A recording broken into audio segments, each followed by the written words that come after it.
प्यारे विद्यार्थियों, नमस्कार। स्वागत है आपका आपके ही अपने YouTube चैनल संस्कृतानुराग पर। विद्यार्थियों, आज मैं 8वीं कक्षा के संस्कृत के विद्यार्थियों के लिए आदर्श प्रश्न पत्र 2023 अर्थात model question paper 2023 MCQ pattern पर लेकर हाजिर हूं। यह आदर्श प्रश्न पत्र आपकी आगामी वार्षिक परीक्षा की दृष्टिकोण से काफ़ी महत्वपूर्ण है। अतः यदि आप इस आदर्श प्रश्न पत्र को अच्छी तरह से समझकर इसका अभ्यास कर लेते हैं तो आपको आपकी आगामी वार्षिक परीक्षा में काफ़ी सुविधा होगी। तो प्रस्तुत है 8वीं कक्षा के संस्कृत के विद्यार्थियों के लिए आदर्श प्रश्न पत्र। विद्यार्थियों, जैसा कि मैंने आपको पूर्व में कहा कि यह आदर्श प्रश्न पत्र एमसीक्यू पैटर्न पर आधारित है, अर्थात बहुविकल्पात्मक प्रश्न। यहाँ प्रत्येक प्रश्न के 4 विकल्प दिए गए हैं। तो देखिए प्रश्न को अच्छी तरह से। धर्मस्य कति लक्षणानि सन्ति। इस प्रश्न का अर्थ है कि धर्म के कितने लक्षण हैं या होते हैं। विकल्प में है पंच, षट, सप्त, 10। तो इसका सही उत्तर होगा चौथा विकल्प 10, अर्थात धर्म के 10 लक्षण बताए गए हैं। दूसरा प्रश्न, पुरुषेन कति दोषाः हातव्या। पुरुषों को अपने कितने दोषों अर्थात अवगुणों को नष्ट करना चाहिए। षड, सप्त, अष्ट, 9।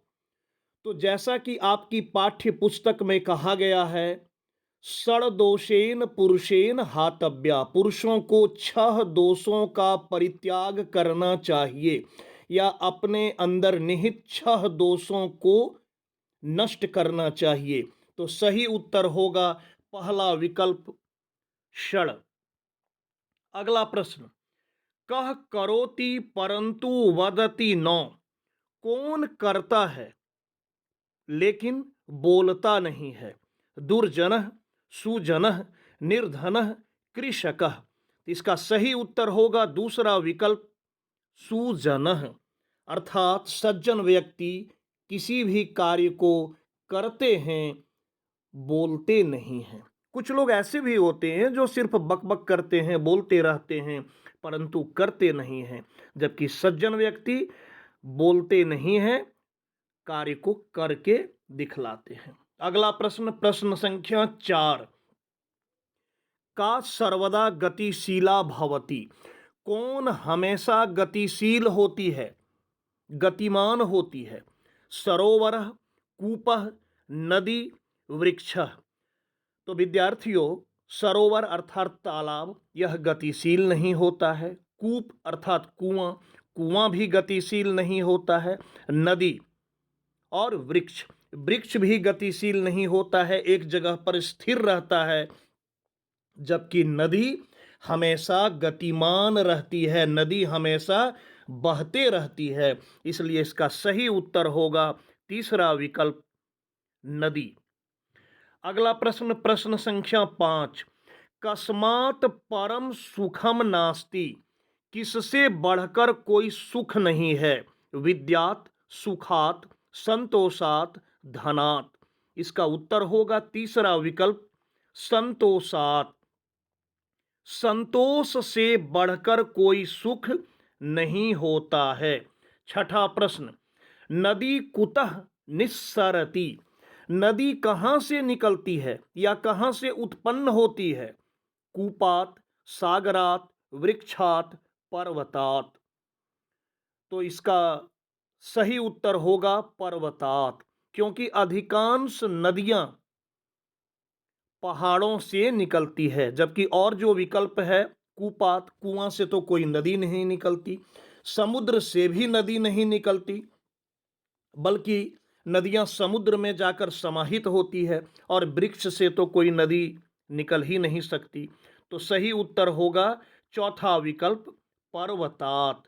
पर्वत अर्थात पहाड़ से नदी निकलती है।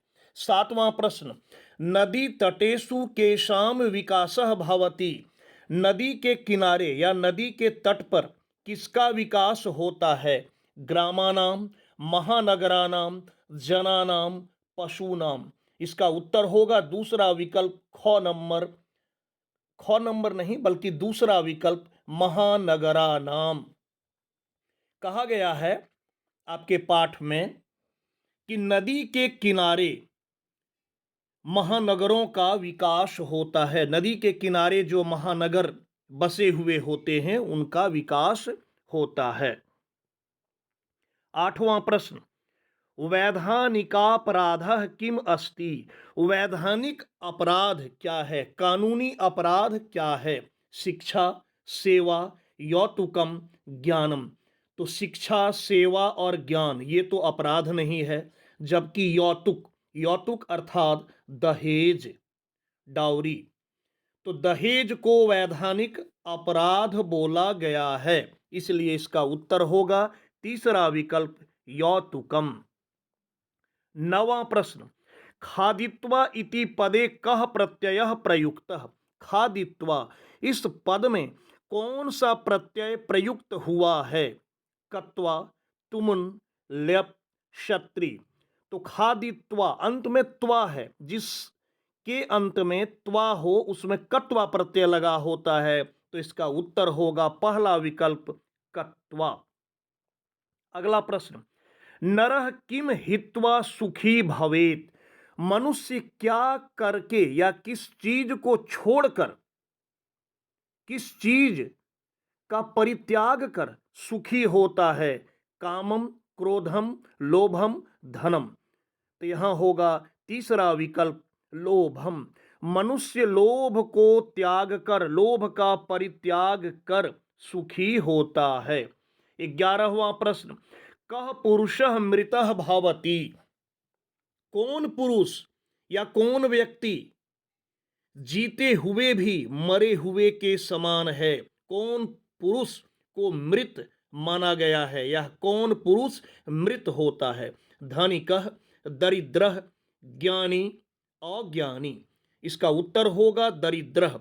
यक्ष युधिष्ठिर संवाद में कहा गया है मृतो दरिद्रः पुरुषः। दरिद्र व्यक्ति मरे हुए के समान है। 12वां प्रश्न, हसितुम इति पदे कः प्रत्ययः। हसितुम इस पद में कौन सा प्रत्यय है? बहुत आसान है, अंत में है तुम।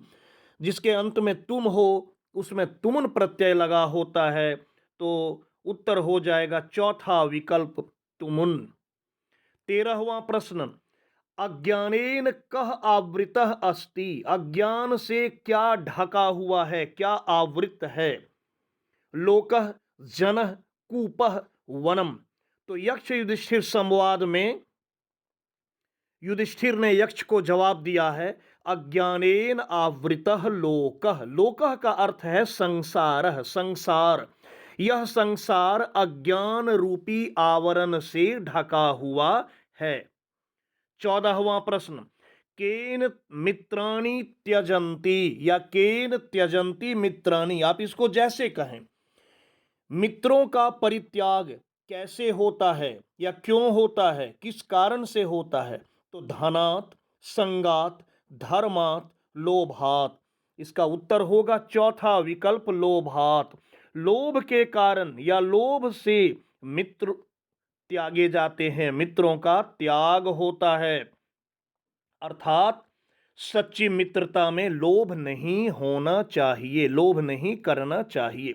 अगला प्रश्न, प्रश्न संख्या 15, वयम करणाभ्याम किम कूर्मः। हम लोग अपने कानों से क्या करते हैं? पश्यामः, चलामः, श्रीनुमः, वदामः। तो हम लोग अपने कानों से सुनने का कार्य करते हैं, इसलिए तीसरा विकल्प होगा श्रीनुमः। 16वां प्रश्न, वयम कस्य चर्वनम दंतेः कुर्मः। हम लोग किसको चबाने का काम या किसका चरवन दांतों से करते हैं? जलस्य, भोजनस्य, ज्ञानस्य, धनस्य। बहुत आसान है, इसका उत्तर होगा भोजनस्य। हम लोग भोजन को चबाने का कार्य अपने दांतों से करते हैं। अगला प्रश्न, प्रश्न संख्या 17। अस्माकं हस्ते सामान्यतया कति अंगुल्यः भवन्ति? हमारे हाथ में सामान्यतया कितनी अंगुलियां होती हैं? विकल्प में है सप्त, अष्ट, नव, 10। तो विद्यार्थियों, आपके एक हाथ में 5 अंगुलियां होती हैं, किसी किसी को 6 भी होता है, इसीलिए प्रश्न में है सामान्यतया, इन जनरल। यहां विकल्प में 5 नहीं है। तो आगे बढ़ते हैं। दोनों हाथों में कितनी अंगुलियां हैं? तो दोनों हाथों में 10 अंगुलियां हैं, इसलिए सही उत्तर होगा चौथा विकल्प 10। 18वां प्रश्न, स्वामी विवेकानंदस्य बाल्यकालस्य नाम किम आसीत्? स्वामी विवेकानंद के बचपन का या बाल्यकाल का नाम क्या था? धीरेन्द्रनाथः, सुरेंद्रनाथः, नरेंद्रनाथः, महेंद्रनाथः। तो स्वामी विवेकानंद के बचपन का नाम था नरेंद्रनाथः, इसलिए तीसरा विकल्प सही उत्तर होगा। 19वां प्रश्न, विश्व धर्म सम्मेलनम कुत्र अभवत? विश्व धर्म सम्मेलन कहाँ हुआ था? भारत देशे, बांग्लादेशे, अमेरिका देशे, नेपाल देशे। तो विश्व धर्म सम्मेलन अमेरिका के शिकागो में हुआ था, इसलिए सही उत्तर होगा अमेरिका देशे। 20वां प्रश्न, विवेकानंदः कस्य शिष्यः आसीत्? विवेकानंद किसके शिष्य थे? परशुरामस्य, द्रोणाचार्यस्य, रामकृष्ण परमहंसस्य, देवदत्तस्य। तो विद्यार्थियों, विवेकानंद रामकृष्ण परमहंस के शिष्य थे, इसलिए उत्तर होगा तीसरा विकल्प रामकृष्ण परमहंसस्य। 11वां प्रश्न, धनपालस्य हस्ते के दंशितवन्तः? धनपाल के हाथ में किसने डसा? सर्पाः, वृश्चिकाः, व्याघ्राः, सिंहाः। तो धनपाल के हाथ में बिच्छुओं ने डसा था, इसलिए उत्तर होगा दूसरा विकल्प वृश्चिकाः। 22वां प्रश्न, स्वर्ण मुद्राः कुत्र आसन? स्वर्ण मुद्रा कहाँ थे? पेटिकायाम, कलशे, कूपे, स्यूते। पेटिकायाम का अर्थ होता है बक्सा में, कलशे अर्थात कलश में या लोटा में, कूपे कुआं में, और स्यूते, स्यूत कहते हैं बैग को, बैग में। तो सही उत्तर होगा दूसरा विकल्प ख नंबर कलशे। सोने के सिक्के कलश में पाए गए थे, आपके पाठ के अनुसार। 23वां प्रश्न, अर्चकस्य भार्या कीदृशी अस्ति? अर्चक अर्थात पुजारी की पत्नी, भार्या, भार्या का अर्थ होता है पत्नी, कैसी थी? सत्यव्रता, लुब्धा, बुद्धिमती, निरक्षरा। इसका उत्तर होगा सत्यव्रता, पहला विकल्प। पुजारी की पत्नी सत्यव्रत का अनुसरण करने वाली थी। अगला प्रश्न, प्रश्न संख्या 24, ग्रामात बहिः किम आसीत्? गांव के बाहर क्या था? विष्णु मंदिरम, सरस्वती मंदिरम, शिव मंदिरम, दुर्गा मंदिरम। तो विद्यार्थियों, गांव के बाहर किसी भी चीज का मंदिर हो सकता है, किंतु आपको यहाँ पाठ के आधार पर उत्तर करना है, और आपके पाठ में ऐसा वर्णन है कि गांव के बाहर शिव मंदिर था, इसलिए सही उत्तर होगा तीसरा विकल्प शिव मंदिरम। 25वां प्रश्न, सरोवरे इति पदे का विभक्ति? सरोवरे इस पद में कौन सी विभक्ति का प्रयोग हुआ है या कौन विभक्ति है? चतुर्थी, पंचमी, षष्ठी, सप्तमी। तो सरोवरे में सप्तमी विभक्ति है, इसलिए चौथा विकल्प सप्तमी सही उत्तर होगा। 26वां प्रश्न, अनेकाः स्वर्ण मुद्राः इत्यनयोः पदयोः विशेषण पदम किम? इस प्रश्न को अच्छी तरह से समझिए। अनेकाः स्वर्ण मुद्रा, अनेकों स्वर्ण मुद्राएं, इत्यनयोः, इन दोनों पदयोः, पदों में, कौन दोनों पद में, अनेकाः और स्वर्ण मुद्रा। विशेषण पदम किम, विशेषण पद क्या है? तो विद्यार्थियों, विशेषण उसे कहते हैं जो संज्ञा अथवा सर्वनाम की विशेषता को बताए। तो कितने स्वर्ण मुद्रा? अनेक स्वर्ण मुद्रा। देखिए उत्तर, यहाँ विकल्प, अनेकाः स्वर्ण मुद्रा पदम पदयोः, तो उत्तर होगा अनेकाः। यही यदि विशेष से पूछा रहता तो हो जाता उत्तर स्वर्ण मुद्रा, लेकिन पूछा है विशेषण। जैसे काली गाय चरती है, गाय कैसी है? काली है, गाय की विशेषता को बता रहा है, तो काली हो गया विशेषण और गाय हो गया विशेष्य या संज्ञा। तो यहां भी है अनेकाः स्वर्ण मुद्रा, अनेक स्वर्ण मुद्राएं, इसलिए उत्तर होगा अनेकाः। 27वां प्रश्न, भागीरथी इति पदस्य पर्यायवाची पदम किम, भागीरथी इस पद का पर्यायवाची पद क्या है? पर्यायवाची सिनोनिम, समान अर्थ वाला पद क्या है? यमुना, गंगा, नर्मदा, कावेरी। तो भागीरथी गंगा को कहते हैं, इसलिए दूसरा विकल्प गंगा सही उत्तर होगा। 28वां प्रश्न, हस्तः इति पदस्य पर्यायवाची पदम किम, हस्तः इस पद का पर्यायवाची पद क्या है? दिनस्य, पाणिः, पादः, चक्षुः। तो हस्तः का अर्थ होता है हाथ और पाणिः का अर्थ भी होता है हाथ, इसलिए दूसरा विकल्प पाणिः सही उत्तर होगा। पाणी में यहां मूर्धन्य नो का प्रयोग है, दंत्य नो नहीं है। दंत्य नो लगता तो हो जाता जल। 29वां प्रश्न, सज्जनः इति पदस्य विलोम पदम किम, सज्जनः इस पद का विलोम पद क्या है? ऑपोजिट वर्ड क्या है? विपरीतार्थक पद क्या है? सुजनः, दुर्जनः, महाजनः, जनः। तो सज्जनः का सुजनः तो नहीं होगा, सुजनः पर्यायवाची होगा, और यहां पूछ रहा है विलोम पद, इसलिए सही उत्तर होगा दूसरा विकल्प दुर्जनः। गंगा किम हंति, गंगा क्या नष्ट करती है? यह है 30वां प्रश्न। तापम, दैन्यम, पापम, वाष्पम।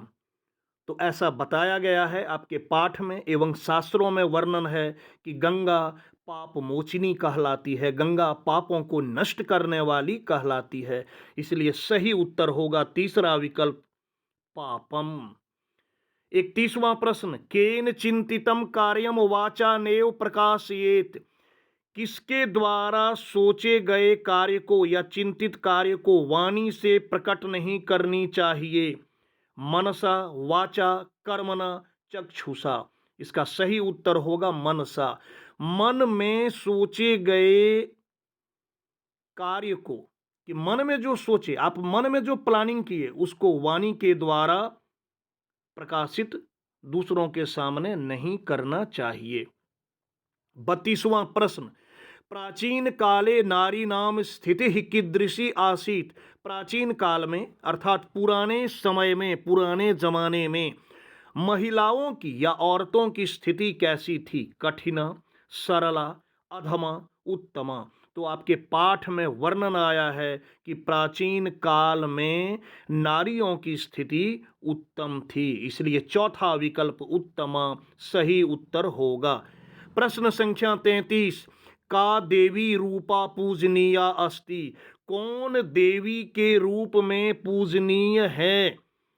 नरः, बालकः, नारी, वृद्धः। तो इसका उत्तर होगा नारी। नारी अर्थात औरत या महिला, औरत देवी के रूप में पूजनीय मानी जाती है।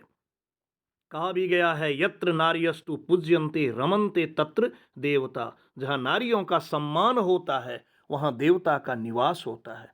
तो नारियां देवी के रूप में हमारे भारतवर्ष में पूजनीय हैं।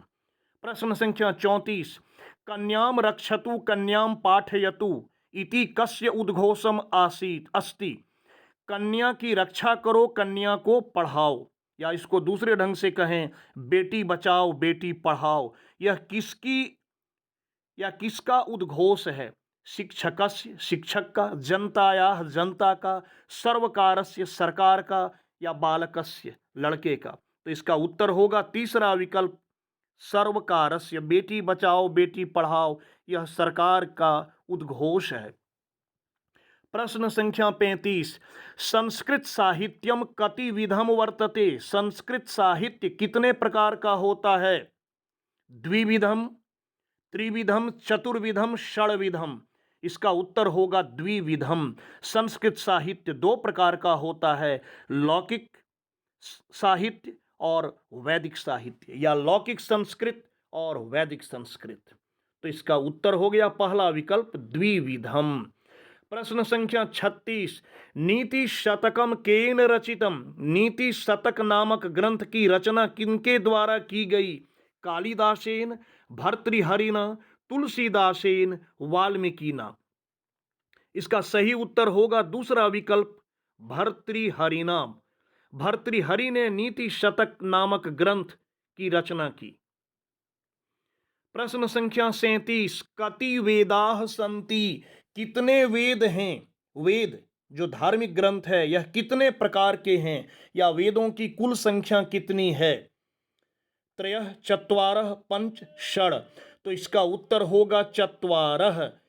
4 प्रकार के वेद हैं, अर्थात वेदों की संख्या 4 है। ऋग्वेद, यजुर्वेद, सामवेद और अथर्ववेद।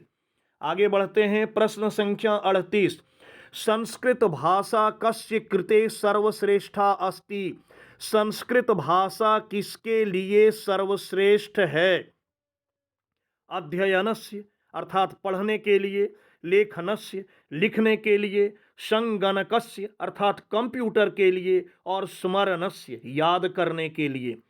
तो आपके पाठ में ऐसा दिया गया है, और दिया क्या गया है यह सही है कि संस्कृत भाषा कंप्यूटर के लिए सर्वश्रेष्ठ भाषा है। आगे बढ़ते हैं। तो इसलिए इसका सही उत्तर हो गया तीसरा विकल्प संगणकस्य। संगणक कंप्यूटर को कहते हैं।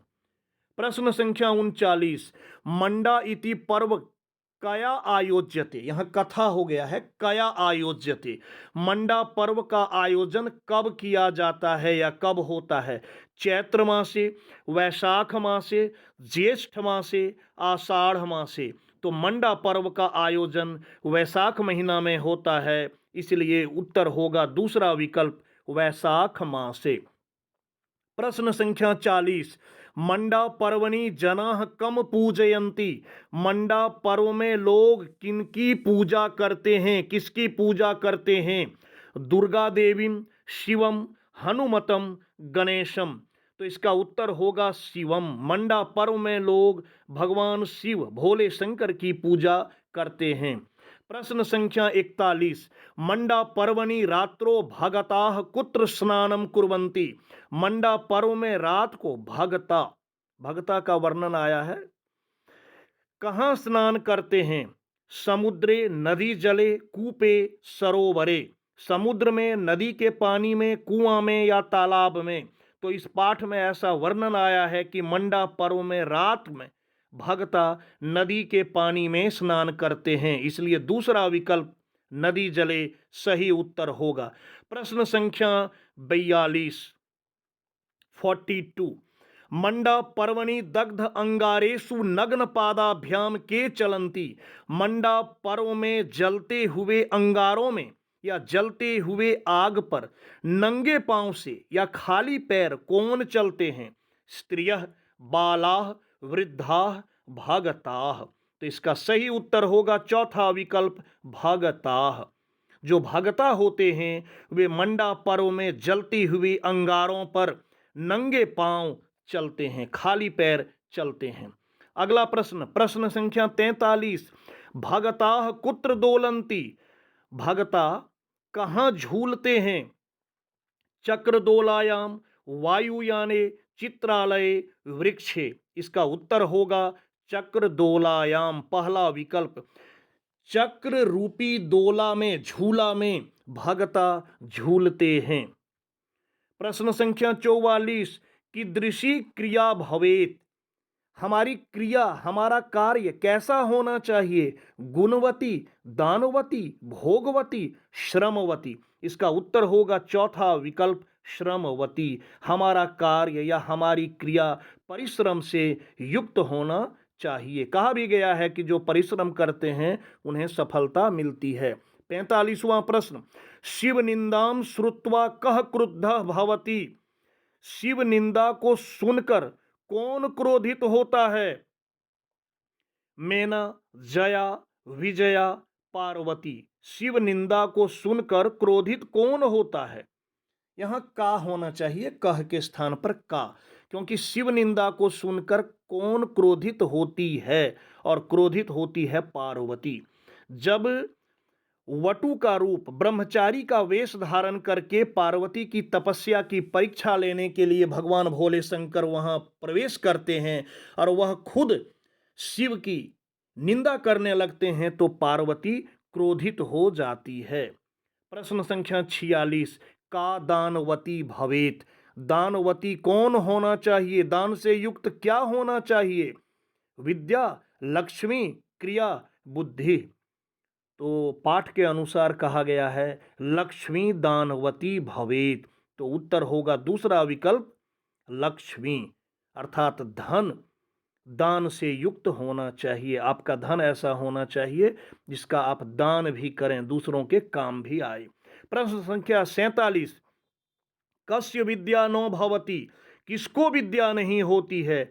परिश्रमिनः, अलसस्य, औधनस्य, अमित्रस्य। तो इसका उत्तर होगा दूसरा विकल्प, अलसस्य। अलसस्य का अर्थ है आलसी व्यक्ति को। जो आलसी व्यक्ति है उसको विद्या नहीं होती है।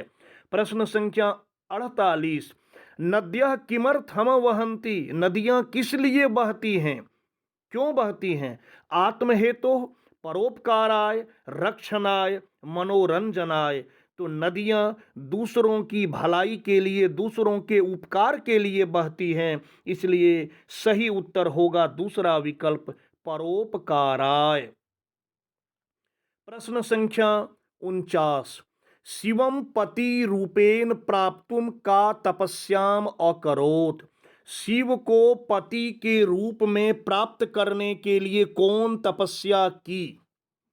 मेना, जया, विजया, पार्वती। तो भगवान शिव को, भोले शंकर को पति के रूप में प्राप्त करने के लिए पार्वती तपस्या की थी, इसलिए सही उत्तर होगा चौथा विकल्प, पार्वती। और इस आदर्श प्रश्न पत्र का 50वां एवं अंतिम प्रश्न, वटु रूपेण तपोवनम कह प्राविशत। वटु के रूप में, ब्रह्मचारी के रूप में तपोवन में कौन प्रवेश किया? नारदः, विष्णु, शिवः, ब्रह्मा। तो अभी कुछ देर पहले मैंने आपको बताया कि पार्वती की तपस्या की परीक्षा लेने के लिए स्वयं भगवान शिव वटु का रूप धारण करके तपोवन में प्रवेश किए थे, इसलिए इसका सही उत्तर होगा तीसरा विकल्प, शिवः। तो प्यारे विद्यार्थियों, अगर आपको आज का मेरा यह वीडियो पसंद आया हो तो कृपया इसे आप लाइक, कमेंट एवं शेयर करके मुझे प्रोत्साहित करने का कार्य करें, ताकि आगे आपके लिए मैं और भी बेहतर एवं उपयोगी वीडियो बनाने का कार्य करता रहूं। साथ ही मेरे इस चैनल संस्कृतानुराग को यदि आप अब तक सब्सक्राइब नहीं किए हैं तो इसे आप अवश्य सब्सक्राइब कर लें एवं नोटिफिकेशन को भी ऑन कर लें, ताकि मेरे द्वारा इस चैनल पर अपलोड किए गए प्रत्येक वीडियो की सूचना सर्वप्रथम आपको प्राप्त हो सके। तो आज के लिए इतना ही। मेरी ओर से आप सबों को बहुत बहुत धन्यवाद एवं आपकी आगामी परीक्षाओं के लिए आपको बहुत बहुत शुभकामना। Best of luck.